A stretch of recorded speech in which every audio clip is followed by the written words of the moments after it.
kita jelaskan masalah neraka ini, kalau nanti ada 3 golongan di hari kiamat. Ada golongan yang masuk surga tanpa hisab, tidak ada timbangan lagi, masuk surga langsung. Ini kalangan para nabi-nabi, syuhada, anak-anak muslim yang meninggal sebelum balik, orang-orang yang ahli ibadah yang selalu bertaubat sehingga dosanya bersih. Cobaannya di dunia banyak. Orang yang sering kita lihat dari cobaan ke cobaan, dari cobaan ke cobaan tidak selesai-selesai, sementara dia orang beriman. Nah, ini adalah orang-orang yang tanda-tanda akan masuk surga tanpa hisab, karena cobaan itu membersihkan dosa-dosanya. Sebagaimana ada hadis Nabi SAW yang berbunyi dalam hadis Bukhari Muslim, seorang mukmin akan diuji di dirinya, di hartanya dan keluarganya, sampai dia bertemu dengan Allah hari kiamat dengan keluarganya dalam kondisi tidak ada lagi dosanya. Orang-orang ini masuk surga tanpa hisab, nggak ada lagi timbangan amalnya. Masuk di dalamnya juga adalah golongan yang disebutkan oleh Nabi SAW, 70.000 orang dari umatku masuk surga tanpa hisab. Makna yang lain ada hadis, dalam riwayat yang lain dikatakan setiap 70.000 akan membawa 70.000 lagi. Ini semua masuk surga tanpa hisab mereka. Ada golongan yang kedua adalah orang kafir. Ini langsung masuk neraka tanpa hisab juga, karena hisab itu timbangan amal. Orang-orang kafir, munafik dan orang musyrik, 3 ini nggak ada timbangan amal, nggak perlu ditimbang amalnya, langsung masuk neraka. Begitu sudah menerima bukunya dengan tangan kirinya, dia udah tahu dia akan ke neraka, udah selesai, digiring oleh Allah, disuruh oleh Allah SWT, para malaikat menggiring mereka masuk neraka. Jadi ada yang masuk surga tanpa hisab, ada yang masuk neraka tanpa hisab, tidak ada lagi timbangan amal. Nah, tersisa di tengah-tengah adalah orang yang ditimbang amalnya. Orang yang ditimbang amalnya ini ada 2. Ada orang yang nanti setelah ditimbang amalnya, ternyata amal solehnya lebih banyak. Ini disebabkan karena dia masih banyak dosanya juga. Ada dosa yang dia lakukan, malas bertobat, nggak mau bertobat kepada Allah Azza wa Jalla. Nah, ini orang seperti ini bisa lolos. Misal amal solehnya 100.000, dosanya misal 90.000, ada 10.000 selisihnya. Nah, dia lolos nih, tapi ditimbang dulu, dihisap dulu. Nah, orang-orang yang dihisap tadi ini lolos karena amal solehnya lebih banyak, sama orang-orang yang masuk surga tanpa hisap, itu bisa memberikan syafaat. Mereka lah yang bisa memberikan syafaat. Golongan yang lain di dalam orang yang ditimbang amalnya, sekali lagi tadi ada orang tidak tanpa ditimbang masuk surga tanpa hisab, ada orang yang masuk neraka tanpa hisab. Di tengah-tengah adalah orang yang ditimbang amal. Orang yang ditimbang amal ini ada 2 golongan lagi. Golongan yang ditimbang amalnya dan memang secara murni tanpa ada bantuan dari manapun, tanpa ada syafaat, memang amal solehnya lebih berat daripada dosanya. Cuma dia ditimbang karena dosanya masih banyak. Tadi saya kasih contoh, misal amal solehnya 100.000, dosanya 90.000. Nah, ini berarti dia selamat masuk surga, tapi dihisap dulu, gitu kan? Nah, orang seperti ini dengan orang-orang yang masuk surga dari awal tanpa hisap bisa memberikan syafaat, dia bisa memberikan pertolongan. Golongan kedua dari orang yang ditimbang amalnya adalah orang yang ditimbang amalnya, tetapi amal buruknya lebih berat. Amal buruknya lebih berat. Misal kita balik tadi, ada orang yang lolos 100.000 pahala, 90.000 dosa. Kita balik, orang yang ditimbang kedua ini adalah dosanya yang 100.000, pahalanya yang 90.000. Ini orang masuk neraka. Secara hitung-hitungan dia harus masuk neraka dulu, bersihin yang 90.000 itu. Tapi di sini ada banyak pendapat ulama. Yang pertama dikatakan, kalau dosanya 90.000, dosanya 100.000, ini misal pahalanya 90.000, maka dia disiksa di neraka sesuai dengan kadar selisihnya saja, bukan semua dosanya, karena dia punya amal saleh. Dia punya amal saleh. Jadi misal kadarnya cuma beda 10.000, ya 10.000 itulah yang disiksa di neraka, karena yang lainnya dianggap berimbang dengan amal solehnya. Makin banyak dosanya, makin lama di neraka. Misal kalau selisihnya banyak sekali, dosanya 100.000, mungkin amal solehnya cuma 1.000. Ini berat buat dia, dia akan disiksa. Bahkan ada orang hari kiamat, amal solehnya tidak ada sama sekali. Kalaupun dia ibadah, sholat, riya, sedekah, ria, atau tidak ada yang dia buat. Mungkin cuma seumur hidupnya cuma 2 kali sedekah. Mungkin ada orang cuma 2 kali sholat, muslim tapi tiap hari buat dosa, dusta lah, dengar musik lah, inilah, itulah, zina lah, macam-macam. Dosanya banyak. Nah ini berat ini, dia akan masuk neraka sampai bersih dosa-dosanya itu kan. Nah, baik. Jadi di sini orang yang ditimbang amalnya, yang kedua ini adalah orang yang dosanya lebih berat, lebih banyak daripada amal soleh, dia akan masuk ke neraka. Kita masuk ke bahasan kita masalah syafaat. Orang yang masuk surga tanpa hisab tadi dengan orang yang sudah lolos murni memang karena pahalanya banyak, dosanya ada tapi pahalanya lebih banyak, mereka boleh memberikan syafaat. Yang diberikan syafaat adalah orang yang tadi ini, yang ditimbang dosanya lebih banyak daripada amal solehnya. Tidak ada syafaat bagi orang kafir, nggak ada syafaat untuk orang munafik, nggak ada syafaat untuk orang musyrik. Yang kekal-kekal di neraka ini nggak ada syafaat, nggak ada pertolongan buat mereka. Nggak ada orang-orang ini keluar dari neraka selamanya abadi. Yang kena syafaat hanya golongan kedua tadi yang ditimbang amal itu, hanya itu saja. Yang lain nggak ada lagi. Ini yang dimaksud dengan syafaat. Nah yang memberikan syafaat tadi adalah orang yang lolos murni karena pahalanya lebih banyak, dan para orang-orang yang masuk surga tanpa hisab. Dibersihkanlah. Nah, orang-orang yang masuk neraka dulu dari orang yang ditimbang amalnya, dari kaum muslimin atau kaum mukminin, orang yang beriman. Di dalam ilmu agama kita diberikan istilah dengan usatul mukminin. Usat itu maksudnya ahli maksiat. Maksiat, usat itu artinya orang-orang yang berbuat dosa, tidak sempat taubat, mereka masuk neraka nih. Nah, pada saat masuk neraka, disinilah saatnya syafaat. Saatnya syafaat. Diberikanlah syafaat ke mereka dari kerabatnya, dari teman-temannya. Bahkan Nabi Muhammad SAW sendiri memberikan syafaat. Nah di sini akan dikeluarkan mereka, tapi mereka sudah masuk ke neraka, dan Allahu a'lam berapa lama, gitu kan? Allahu a'lam. Ada juga pendapat ulama mengatakan syafaat orang-orang yang masuk surga tanpa hisab, mereka bisa memilih kapan mereka memberikan syafaat.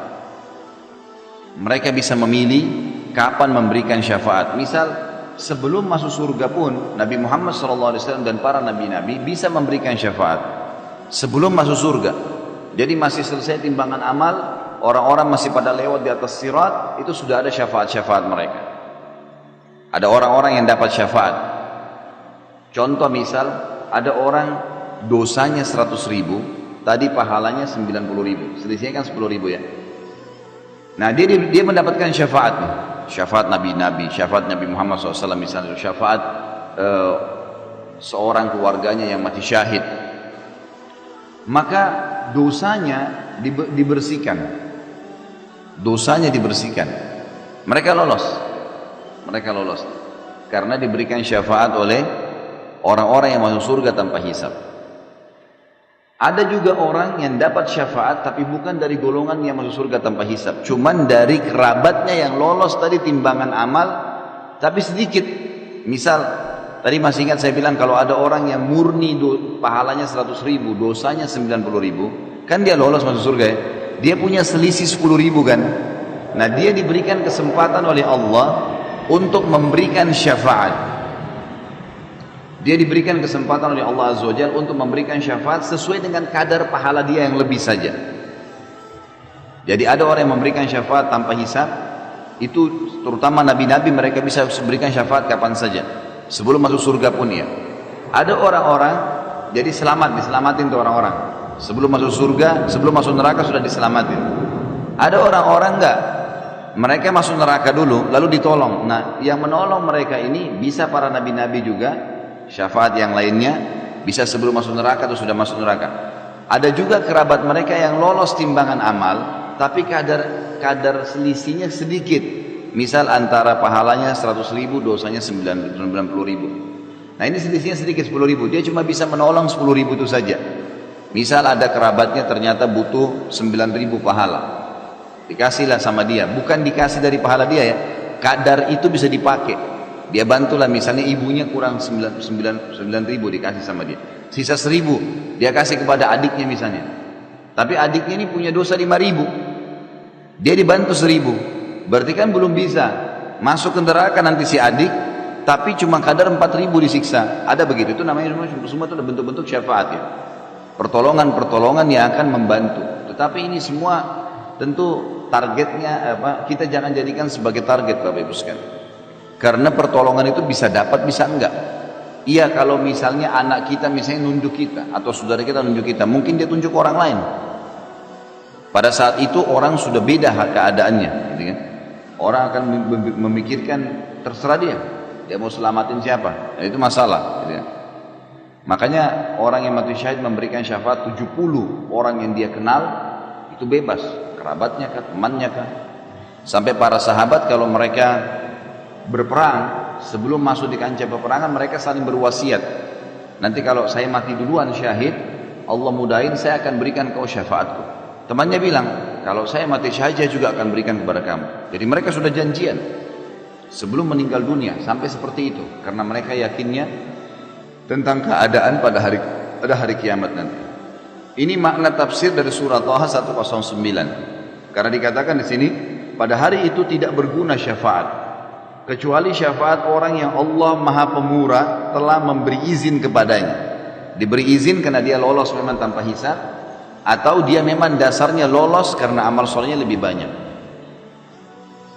Di garis bawah juga satu hal, orang-orang yang dibantu supaya bisa timbangan, misal dosanya 100.000, pahalanya 90.000, lalu ada yang bantu dia 11.000 pahala, kadar 11.000 pahala.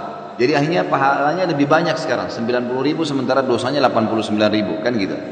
Orang ini lolos masuk dalam surga, dia juga lolos berkat pertolongan orang, tetapi melewatin sirat dia terkoyak.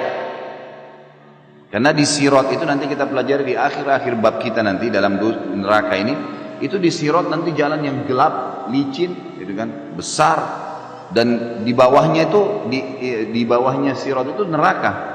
Apinya kelihatan, malaikat di kiri kanan mencambuk orang yang masuk neraka. Ada orang yang lolos seperti bulan purnama, terang. Ada orang seperti bintang-bintang, ada orang seperti menunggangi kuda, ada orang seperti berlari, ada orang yang berjalan dan terkoyak. Nah, terkoyak ini karena ada besi-besi tajam di antara sirat. Nah, terkoyak ini kenapa? Karena dia punya dosa, semestinya masuk neraka, tapi karena pertolongan orang, syafaat orang lain, dia lolos. Dosanya 100.000, pahalanya 90.000, selisih 10.000. Ada orang yang bantu dia 11.000 misalnya. Nah, 11.000 ini membuat dia lolos akhirnya masuk ke dalam surga, tapi melewatin sirat terkoyak. Jadi tubuhnya terkoyak, berdarah, gitu kan. Tapi dia tetap lolos. Nanti akan kita bahas di akhir bab kita. Itu makna daripada Allah Maha Pemurah telah memberi izin kepadanya dan dia telah meridhoi perkataannya. Maksudnya dia ucapin kata-kata, Allah terima. Kemudian firman Allah yang lain adalah surah Az-Zumar ayat 44. A'udzu billahi minasyaitonir rajim. Qul lillahi syafa'atu jami'an lahu mulkus samawati wal ard thumma ilaihi turja'un. Katakanlah hai Muhammad, hanya kepunyaan Allah syafaat itu semuanya. Tentu maksudnya dengan izin Allah, Allah yang berikan. Kepunyaannya lah, ya. Dan ini Bapak Ibu yang sudah tahu tentunya saya bisa ingatkan kembali, kalau nya besar berarti di tengah-tengah huruf begitu Allah, kembali kepada kata ganti Allah. Sama dengan dia, D-nya biasa dibesarin, nah, itu berarti kata ganti Allah. Kepunyaannya lah, ya, kerajaan langit dan bumi, kemudian kepadanya lah kamu dikembalikan. Saksi bahasan kita adalah masalah hanya kepunyaan Allah syafaat itu. Jadi Allah Azza wa Jalla yang memberikan kesempatan. Kalau enggak maka tidak bisa mengeluarkan atau memberikan syafaat. Ya, tidak bisa memberikan syafaat. Selanjutnya kita lihat surah Zukhruf ayat 86. Ini di buku kita tidak ditulis soalnya ayatnya. Buka surah Zukhruf ya. A'udzu billahi minasyaitonir rajim. ولا يملك الذين يدعون من دونه الشفاعة إلا من شهد بالحق وهم يعلمون. Dan sembahan-sembahan yang mereka sembah selain Allah, patung kah, pohon keramat kah, atau apa saja, tidak dapat memberi syafaat. Akan tetapi orang yang dapat memberi syafaat ialah orang yang mengakui yang hak, tauhid, beriman kepada Allah, dan mereka meyakininya. Kita bahas sekarang hadis Nabi SAW. Tadi beberapa ayat Al-Quran yang menjelaskan tentang syafaat. Dan sudah saya rincikan tadi seperti apa syafaat pada hari kiamat itu. Di dalam hadis riwayatkan Imam Bukhari dan juga Imam Muslim, Abu Sa'id Al-Khudri radhiyallahu anhu meriwayatkan dari Nabi SAW, yadkhulu ahlul jannatil jannata wa ahlun nari nara. ثم يقول الله عز وجل أخرجوا من كان في قلبي مثقال حبة من خردل من إيمان فيخرجون منها قد اسودوا فيلقون في نهر الحياة فينبتون كما تنبت الحبة في جانب السيل ألم تر أنها تخرج صفراء ملتوية. Ahli surga pada saat sudah masuk ke dalam surga, semuanya sudah masuk ke dalam surga, dan ahli neraka sudah masuk ke neraka. Kemudian Allah Azza wa Jalla berfirman, keluarkanlah siapa saja dalam hatinya terdapat seberat biji sawi dari keimanan. Keluarkan siapa saja yang dalam hatinya terdapat seberat biji sawi keimanan. Lalu mereka dikeluarkan dari neraka dalam keadaan telah menjadi hitam. Lalu mereka dilemparkan di sungai kehidupan, sebuah sungai kehidupan. Sungai kehidupan ini ada di depan surga, di depan surga. Sungai khusus untuk dipakai memandikan atau membersihkan orang-orang yang sudah hangus di neraka. Lantas mereka tumbuh seperti biji yang tumbuh di samping aliran air. Kita lihat kalau misalnya ada got atau ada aliran air, biasanya karena lembabnya sampai tumbuh rumput-rumput kecil, ya, tanaman-tanaman kecil. Nah seperti itu, nanti ahli neraka ini mereka terbakar, hangus, belang-belang, lubang badannya, tapi nggak mati. Naudzubillah, tapi nggak mati. Maka mereka dikeluarkan oleh orang-orang yang menolong mereka, yang memberikan syafaat, dibawa keluar, lalu dimasukkan ke dalam sungai kehidupan. Maka mereka dicemplungkan di situ, dimasukkan, lalu mereka tumbuh seperti tumbuhnya bunga atau pohon yang kecil di samping aliran. Tidakkah, kata Nabi SAW, kamu tahu bahwa biji tersebut yang baru tumbuh dalam keadaan kekuning-kuningan lagi lemas, ya, seperti itulah mereka akan tumbuh. Hadis ini memberikan pelajaran kepada kita tentang adanya syafaat, pertolongan. Ahli neraka dikeluarkan yang bermaksiat kepada Allah, tapi ingat, hanya orang mukmin yang bermaksiat. Orang kafir, fasik, orang kafir, munafik dan musyrik, dosa-dosa musyrik besar, menyembah selain Allah, ya, dan seterusnya, menyembelih kepada selain Allah, ini semua tidak bisa keluar, tidak bisa dapat syafaat. Kemudian hadis selanjutnya adalah hadis riwayat Imam Muslim dari Samas Abu Sa'id Al-Khudri radhiyallahu anhu meriwayatkan sabda Rasulullah SAW, adapun ahli neraka yang memang penghuninya, maka mereka tidak mati dan tidak pula hidup di dalamnya. Siksa yang luar biasa, hangus, terpotong badannya, ya, lobang-lobang tubuhnya nggak mati. Maka tidak bisa dikatakan mati, tidak juga dikatakan hidup, tersiksa luar biasa. Dan setiap kali mereka sudah hangus, hancur badannya, dikembalikan oleh Allah SWT lagi utuh, kemudian disiksa lagi. Proses mengutuhkan tubuh mereka juga sudah sakit, plus lagi disiksa kembali, dibakar, dicincang, dilubang-lubangin, makan macam-macam makanan yang merusak tubuhnya. Tetapi manusia yang dibakar api akibat dosa-dosa mereka, maka Allah betul-betul mematikan mereka. Kalau seandainya ada orang yang tadi orang mukmin yang berbuat dosa, kemudian habis dosanya nih, sudah habis dosanya, maka dalam hadis ini dikatakan Allah mematikan mereka, sudah nggak bisa buat apa-apa, gelimpang, tidak diutuhkan lagi kembali, hingga ketika mereka telah menjadi orang, ketika mereka telah menjadi arang, sudah hangus, seperti kita tahu kalau kayu bakar, terbakar, sudah lubang-lubang, hitam, maka diizinkan untuk diberi syafaat. Lalu mereka dibawa berkelompok-kelompok, dikeluarkan semua oleh para malaikat, dibawa, tapi dalam kondisi mereka tidak bisa buat apa-apa. Lalu disebarkan di sungai-sungai surga. Kemudian dikatakan, wahai ahli surga, berkumpullah bersama mereka. Lalu mereka tumbuh seperti biji-bijian tumbuh yang di tengah buih banjir. Jadi maksudnya nanti orang-orang ahli surga akan memberikan syafaat. Dia sebutkan misalnya siapa, atau dia datang sendiri menunjuknya, malaikat akan mengambil siapa yang ditolong itu, tapi dalam kondisi memang orang-orang mukmin yang sudah dapat syafaat ini dalam kondisi sudah lemah, sudah nggak bisa bahasakan di sini, mati. Tapi kan kita sudah tahu ya, tidak ada kematian di akhirat. Jadi ini cuma bahasa mati, artinya sudah tidak diperbaharui lagi oleh Allah SWT.